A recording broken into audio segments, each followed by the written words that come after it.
বনবাসে গিয়ে লক্ষণ 14 বছর ঘুমাননি রাম আর সীতাকে নিরাপত্তা দেওয়ার জন্য। আর মনস্কামনা পূরণ হয়নি বলে 32 বছর নাকি স্নানই করেননি ছোটু বাবা ওরফে গঙ্গাপুরী মহারাজ।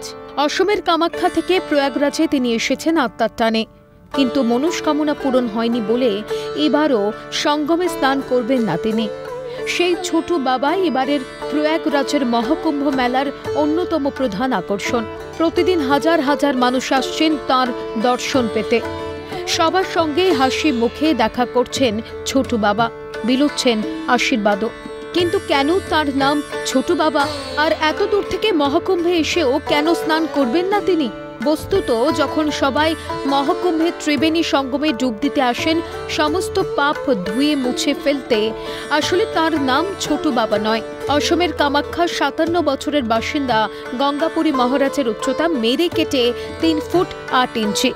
তাই লোকমুখে গঙ্গাপুরী মহারাজের নাম ছোটু বাবা হয়ে গেছে। আর নিজেই জানালেন তার সুপ্ত বাসনা এখনো পর্যন্ত ঈশ্বর না মেটানোই 32 বছর ধরে স্নান করেননি তিনি। মানত না মিটলে এবার মহাকুম্ভে এসেও সঙ্গমে ডুব দেবেন না তিনি। তবে স্নান না করলেও মাথার জটায় জল দেবেন। সাংবাদিকদের তিনি বলেছেন জটায় জল দেবেন কারণ তপস্যার জন্য জটা পরিষ্কার এবং পবিত্র রাখা দরকার। তাই গুরুর স্নানের পর তার জল দিয়েই জটা পবিত্র রাখবেন তিনি। তবে এলেন কেন? প্রশ্ন শুনে হেসে ছোট বাবার জবাব, আত্মার সঙ্গে আত্মার যোগের জন্যই তিনি মহাকুম্ভে এসেছেন। हम नहाते नहीं।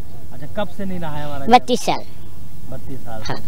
तो ऐसा क्यों महाराज जी आपने संकल्प किया? हमारे मन में एक संकल्प है, इसीलिए हम नहाते नहीं।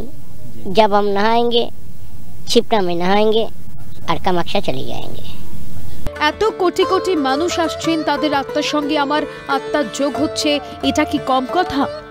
এত পূর্ণ আত্মার যোগ আর কোথায় পাবো, বলছেন ছোটু বাবা। आत्मा सब एक ही है और महात्मा लोगों एक ही है और तुम संत लोग भी हमारे पास एक ही है। तुम हमको देखने आई हो, हम तुमको भी देखने आई हो, और तुम भी महात्मा देखने आई हो, हम भी महात्मा देखने आई हो। ठीक है ना? ये मिलन क्षेत्र है, ये मिलन मेला है। आत्मा से आत्मा जुड़ना चाहिए बस। প্রসঙ্গত এই বছর 13ই জানুয়ারি মকর সংক্রান্তির স্নানের মধ্যে দিয়ে শুরু হচ্ছে মহাকুম্ভ মেলা। শেষ হচ্ছে 26শে ফেব্রুয়ারি শিবরাত্রির মহাস্নান দিয়ে। এবছর মহাকুম্ভে 6টি শাহী স্নান রয়েছে। 40 কোটি মানুষের জনসমাগম হবে বলে আশা উদ্যোক্তাদের। Calcutta television network.